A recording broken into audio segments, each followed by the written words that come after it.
क्या कोई भाग्य को हरा सकता है? क्या कोई किस्मत को मिटा सकता है? क्या हम अपने भाग्य को बदल सकते हैं? इन सब बातों को जानने के लिए आप इस वीडियो को पूरा देखें। इस वीडियो में हम एक सुंदर सी कहानी के जरिए आपको बताएंगे कि भाग्य बदल सकता है या नहीं। नमस्कार दोस्तों, वीडियो को पूरा देखें क्योंकि आधा अधूरा ज्ञान खराब होता है। चलिए शुरू करते हैं आज का प्रसंग। बहुत समय पहले की बात है। भोले बाबा की नगरी काशी नगरी में एक बहुत ही ज्ञानी और सभी शास्त्रों के झाता पंडित रहते थे। उस ज्योतिषी की ख्याति बहुत दूर दूर तक फैली हुई थी और दूर दूर से लोग अपना भाग्य दिखाने उस ज्योतिषी के पास आया करते थे। वह पंडित बहुत ही ज्ञानी और महान ज्योतिषाचार्य था और दूर से पढ़कर लोगों को यह बता देता था कि उनके भाग्य में क्या लिखा है। वह ज्योतिषी तीनों कालों के बारे में ज्ञान रखता था। उस ज्योतिषी के घर एक दिन एक परम तेजस्वी और बहुत ही सुंदर बालक ने जन्म लिया। ज्योतिषी और उसकी पत्नी उस बालक का बड़े प्यार से पालन पोषण करने लगे।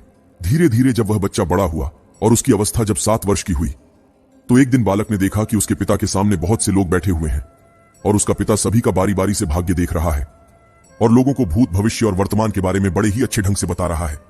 जब उस बालक ने यह सब देखा तो उसे भी अपना भाग्य दिखाने की उत्सुकता हुई और किसी उत्सुकतावश वह अपने पिता के पास पहुंच गया और कहने लगा, पिताजी, आप सभी का भाग्य देखते हैं और सबको उनके भाग्य के बारे में बताते हैं। क्यों ना आज आप मेरा भी भाग्य देख लीजिए और मुझे भी बताइए कि मेरे भाग्य में क्या लिखा है। उस अबोध बालक की बातों को सुनकर वह ज्योतिषी बोला, पुत्र, अभी तुम छोटे बालक हो, अभी तुम्हारी भाग्य दिखाने की अवस्था नहीं हुई है। जब तुम्हारी वह अवस्था हो जाएगी तब मैं तुम्हारा भाग्य अवश्य देखूंगा और फिर मैं आपके भाग्य के बारे में आपको सब कुछ बता दूंगा। जब वह बालक अपने पिता के ऐसे बातों को सुनता है तो वह दुखी मन से मां के पास लौट जाता है। धीरे धीरे समय बीता। एक दिन वह ज्योतिषी बैठा हुआ था कि तभी खेलते खेलते उसका पुत्र उसके पास पहुंच गया और फिर से भाग्य देखने की जिद करने लगा। ज्योतिषी बोला, अच्छा ठीक है, मैं तुम्हारा भाग्य देखता हूं, मेरे सामने आकर बैठ जाओ। और इस प्रकार वह ज्योतिषी आज अपने पुत्र का ही भाग्य देखने लगा। उस ज्योतिषी ने अपने ग्रंथ को खोला, फिर अपने पुत्र के ललाट को देखा। जब उसने गणना की तो उस ज्योतिषी ने देखा कि मेरे पुत्र का विवाह तो एक नीच कुल की कन्या के साथ होना लिखा है। जब उसने यह देखा तो ज्योतिषी सोचने लगा, अब क्या होगा। मैं जाति से ऊंचे कुल का ब्राह्मण हूं और मेरे पुत्र का व्यवहार नीच कुल की मछुआरन से होगा। यदि ऐसा हो गया तो मैं कहीं का नहीं रहूंगा और किसी को अपना मुंह दिखाने लायक मैं नहीं रहूंगा। नहीं, मैं ऐसा नहीं होने दूंगा। जब मैं भाग्य देख सकता हूं तो मैं भाग्य को बदल भी सकता हूं।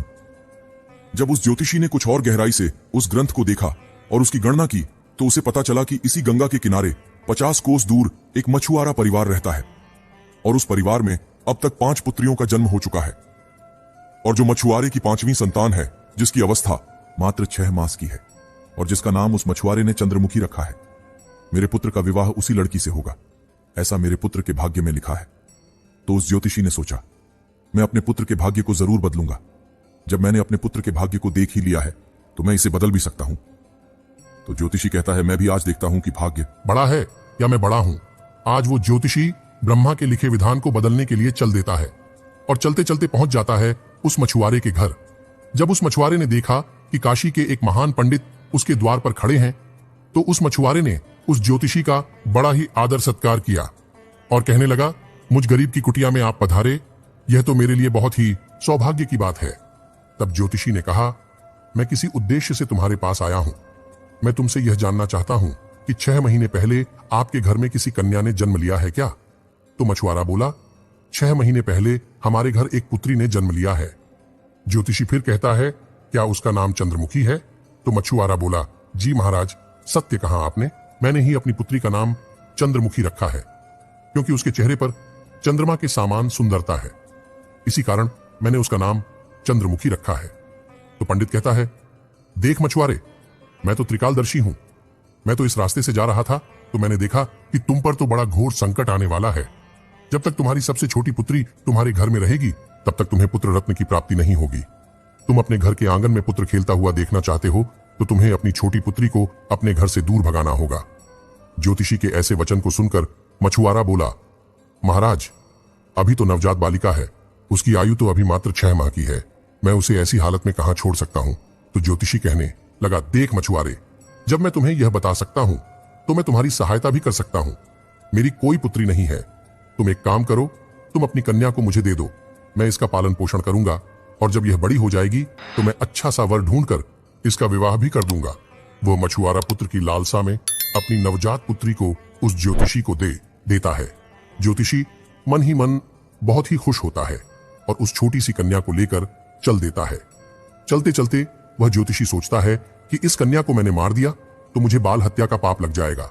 उस कन्या से छुटकारा पाने के लिए वो ज्योतिषी एक बढ़ई के पास जाता है और उस बढ़ई से लकड़ी का एक छोटा सा बक्सा बनवाता है और उस बक्से में वह उस नवजात कन्या को सुलाकर उसे मां गंगा के जल में प्रवाहित कर देता है। ज्योतिषी सोचने लगता है यह बक्सा कुछ दूर ही जाएगा और अपने आप ही डूब जाएगा और यह लड़की भी मर जाएगी।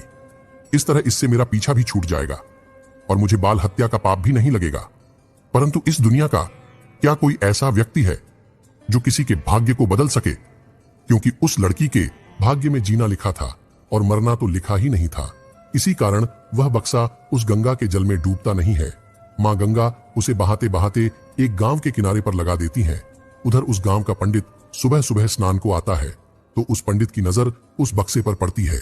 जब वह पंडित उस बक्से को खोलता है तो वह देखता है कि बक्से के अंदर बहुत ही सुंदर कन्या लेटी हुई अपने पैरों का अंगूठा पी रही है। वह पंडित संतानहीन था और मां गंगा से रोज संतान प्राप्ति की प्रार्थना करता था। उस बच्ची को देखकर वो पंडित सोचने लगा कि मां गंगा ने ही मेरे लिए इस पुत्री को मेरी संतान बनने के लिए भेजा है और मेरी प्रार्थना मां ने स्वीकार कर ली है। इस तरह वह पंडित उस कन्या को लेकर अपने घर के लिए चल देता है। जब पंडित अपने घर पहुंचा और उस कन्या को अपनी पत्नी को दिखाया तो उसकी पत्नी कहने लगी कि यह आप इसकी पुत्री ले आए, बड़े ही सुंदर है। तो पंडित जी कहने लगे मां गंगा ने हमारी प्रार्थना स्वीकार कर ली है और इस कन्या को हमारी संतान के रूप में मां गंगा ने दी है। आज से हमारी यह इकलौती पुत्री है।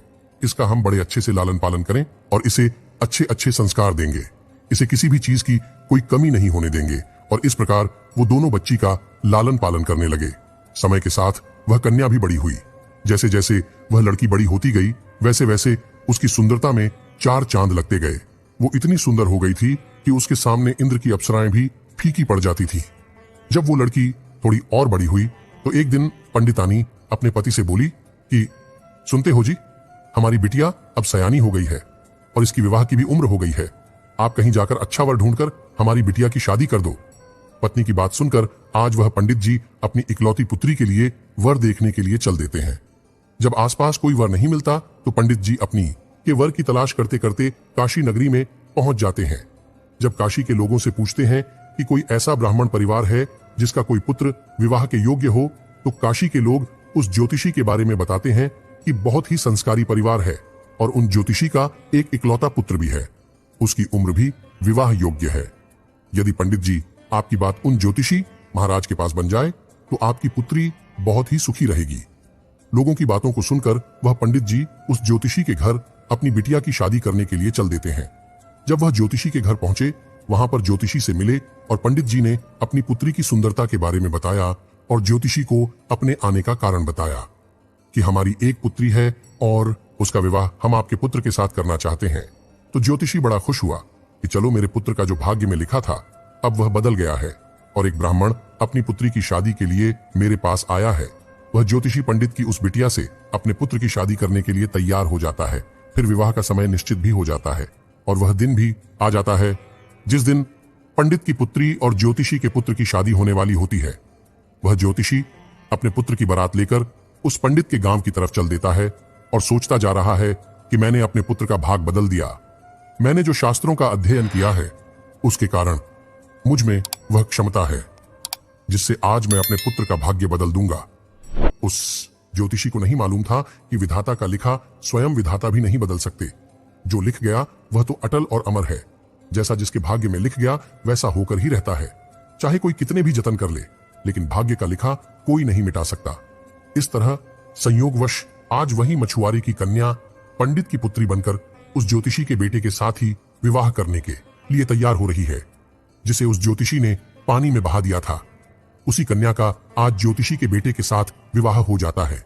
ज्योतिषी का पुत्र सुंदर सी पत्नी पाकर खुश था, पंडित की पुत्री सुंदर सा पति पाकर खुश थी और ज्योतिषी इस बात से खुश था कि मैंने अपने पुत्र का भाग्य बदल दिया है। एक दिन किसी कार्य से उस ज्योतिषी के पुत्र चंद्रकांत को काशी से कुछ दिनों के लिए बाहर जाना पड़ता है। तभी उनकी पुत्रवधू ज्योतिषी के लिए चाय लेकर आती है। उत्सुकतावश चंद्रमुखी बोलती है, पिताजी, आप सभी का भाग्य देखते हैं। आज मेरा भी भाग्य देखकर मुझे यह बताइए कि मेरी पहली संतान पुत्री होगी या पुत्र होगा। पंडित अपनी पुत्र वधू का भाग्य देखने लगे। चंद्रमुखी का भाग्य देखकर तो उस ज्योतिषी के पसीने ही छूटने लगे। उस ज्योतिषी ने देखा, यह तो वही मछुआरे की लड़की है जिसे मैंने मारने के लिए गंगा में प्रवाहित कर दिया था। फिर यह मेरे घर में मेरे पुत्र की पुत्रवधू बनकर कैसे आ गई? वह ज्योतिषी चंद्रमुखी से बोला, पुत्री, तुम अपने पिताजी की इकलौती पुत्री हो ना?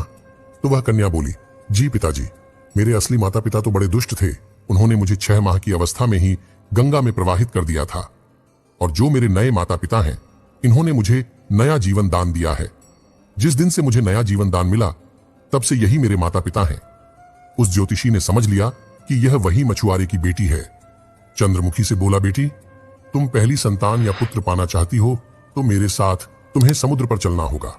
जब दोनों ससुर और उसकी पुत्र वधू उस समुद्र पर पहुंचे तो ज्योतिष आचार्य ने अपने हाथ से एक अंगूठी निकाली और उस अंगूठी को दिखाते हुए समुद्र में फेंक दिया। चंद्रमुखी से कहा, बेटी, जिस दिन तुम्हें यह अंगूठी मिल जाए उसी दिन तुम अपने घर आ सकती हो। यह अंगूठी नहीं मिली और तुम अपने पिता के घर भी पहुंच गई या मेरे घर आ गई तो तुम अपने पति को खो दोगी। यदि अपने पिता के घर पहुंच गई तो अपने पिता को खो दोगी। यदि तुम मेरी बातों को मानेगी तो तुम्हें अवश्य ही पुत्र की प्राप्ति होगी और तुम्हारा भाग्य भी जग उठेगा। ऐसा कहकर वह ज्योतिषी चंद्रमुखी को समुद्र के किनारे छोड़कर वापस अपने घर को लौट गया।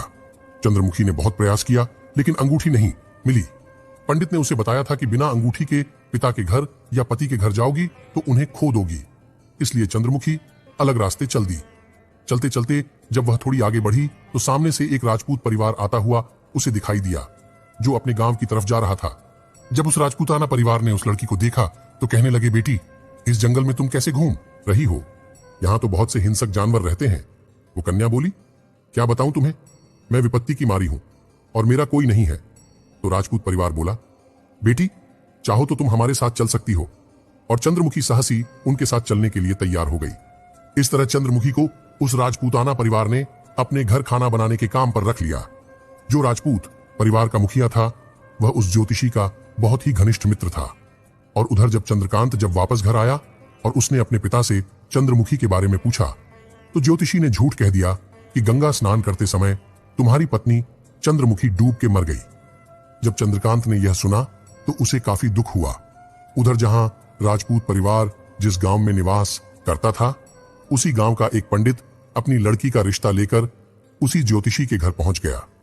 उस पंडित ने ज्योतिषी से जब अपनी पुत्री के विवाह के लिए प्रस्ताव रखा, हम अपने पुत्र के साथ तुम्हारी पुत्री का विवाह तो कर लेंगे, लेकिन विवाह से पूर्व हम तुम्हारी पुत्री को पहले देखेंगे और उसके बाद ही विवाह करेंगे। क्योंकि ज्योतिषी को डर था कि कहीं मछुआरे की कन्या से ही फिर विवाह न हो जाए, जो उसके भाग्य में लिखी है। वह पंडित उस ज्योतिषी की शर्त मानने के लिए तैयार हो गया और अपने गांव को वापस लौट गया। अब ज्योतिषी अपने पुत्र के लिए लड़की देखने उस पंडित की गांव की तरफ चल दिए। उधर जो अंगूठी उस ज्योतिषी ने समुद्र में फेंकी हुई थी, उसे एक मछली निकल गई। एक दिन किसी मछुआरे ने समुद्र में जाल फेंका तो उसे वही मछली जो अंगूठी निकल गई थी उस जाल में फंस गई। वो मछुआरा पकड़ी हुई मछलियों को बेचने के लिए वहीं पहुंच गया जहां वह राजपूत परिवार रहता था। परिवार के मुखिया को मछली खाना बहुत ही पसंद था, इसलिए उस राजपूत ने उस मछुआरे से कुछ मछलियों को खरीद लिया और उन मछलियों को ले जाकर चंद्रमुखी से बोला, बेटी, क्या तुम मेरे लिए मछलियां पका दोगी? तो चंद्रमुखी बोली, जी पिताजी, मैं मछलियां खाती तो नहीं हूं, लेकिन आपके लिए बनाकर जरूर दे दूंगी। और इस प्रकार वह मछलियां लेकर रसोई में काटने लगी। जब चंद्रमुखी ने एक मछली को काटा तो उसके पेट में से वही अंगूठी जो उस ज्योतिषी ने समुद्र में फेंकी थी, उस मछली के पेट से निकलकर जमीन पर गिर गई। जब चंद्रमुखी ने उस अंगूठी को देखा तो वह पहचान गई और अंगूठी पाकर बेहद ही खुश हुई। उधर वह ज्योतिषी अपने पुत्र को लेकर पंडित के गांव आया। ज्योतिषी ने कहा, इस गांव में हमारे घनिष्ठ राजपूत रहते हैं, पहले हम उनके पास चलते हैं। दोनों उस राजपूत के घर पहुंचे। राजपूत ने जब अपने मित्र को देखा और उन्हें अपने पास में बिठाया, उसने चंद्रमुखी को आवाज दी, बेटी, हमारे मित्र आए हैं, जरा उनके लिए पानी चाय का इंतजाम करो। जब चंद्रमुखी पानी लेके आई तो चंद्रकांत ने चंद्रमुखी को देखा तो चंद्रकांत कहने लगा, पिताजी, आपने मुझसे झूठ क्यों बोला कि चंद्रमुखी मर गई है? मेरी पत्नी तो जिंदा है और मेरी पत्नी जिंदा है यह आप जानते हैं, और यह जानते हुए भी आपने मेरा विवाह किसी अन्य से कराने की कैसे सोची? तो ज्योतिषी बोला, पुत्र में भटक गया था। मैं विधाता के लिखे भाग्य को बदलने के प्रयास में इतने नीच कर्म कर बैठा। उसने पूरी कहानी सभी को सुना दी और कहने लगा, मुझे अपनी शास्त्र विद्या पर कुछ ज्यादा ही घमंड हो गया था, जो विधाता के लिखे को मिटाने चला था। मैंने लाख कोशिश की, लेकिन हुआ वही जो तेरे भाग्य में लिखा था। जिसका जैसा लिखा है वह होकर ही रहता है। मित्रों, आप सभी ने इस कहानी से समझ लिया होगा कि भाग्य का लिखा कोई नहीं मिटा सकता। जो होता है वह भाग्य का लिखा ही होता है। परंतु आपको बताना चाहूंगा कि परमेश्वर परमात्मा ही ऐसा है जो भाग्य को बदल सकता है। इसलिए हमेशा परमात्मा को प्रार्थना कीजिए, अच्छे कर्म कीजिए, आपका भाग्य हमेशा आपके साथ रहेगा। मित्रों, वीडियो कैसी लगी हमें कमेंट करके बताएं और इस वीडियो को 10 लोगों तक जरूर शेयर करें, क्योंकि ज्ञान का बांटना पुण्य होता है।